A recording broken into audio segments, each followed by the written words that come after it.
On reste avec vous, Myrna Naban. Vous avez choisi Les Désorientés d'Amin Maalouf. J'ai envie de dire pas étonnant quand on voit le documentaire que vous avez tourné, parce que un quart de siècle plus tard, c'est l'histoire d'un homme qui retrouve le pays qu'il a vu naître. Il tente de reconstituer sa bande d'amis. C'est peut-être une chimère, un produit séduisant, mais utopique. Pourquoi avez-vous choisi ce roman du grand écrivain franco-libanais? C'est vraiment un livre qui m'a énormément marqué quand je l'ai lu. Et pareil, je l'ai lu donc juste avant que la Syrie traverse cette horrible épreuve. Et, et en fait, c'est Amin Maalouf, tous ses romans, on retrouve toujours les thèmes de l'exil et de la guerre civile.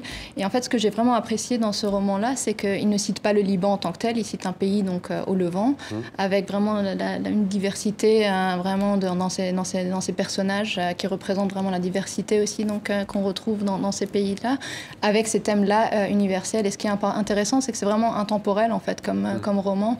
On peut le mettre dans peu importe le pays qui traverse ce genre de situation, et avec ce genre de mosaïque aussi. Et ça traite de vraiment beaucoup de thèmes intéressants, le rapport du monde arabe avec l'Occident, la religion et tant d'autres. Beaucoup de thématiques contemporaines et d'actualité. Ali El Afnaoui, cette séquence est faite pour ça, avec des surprises, c'est plutôt rare, mais vous avez choisi comme coup de cœur une phrase que vous allez nous dévoiler, dites-nous.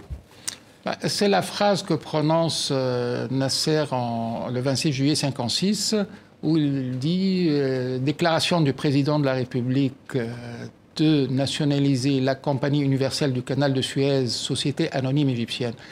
Cette phrase, certains l'avaient mal compris en pensant qu'il transformait la Compagnie universelle en société anonyme égyptienne. En fait, il définissait, parce que c'est une phrase que mon père a écrite, justement, que j'explique dans ce livre, il définissait le statut de la compagnie, qui avait un statut de droit égyptien, d'une société anonyme égyptienne, donc nationalisable.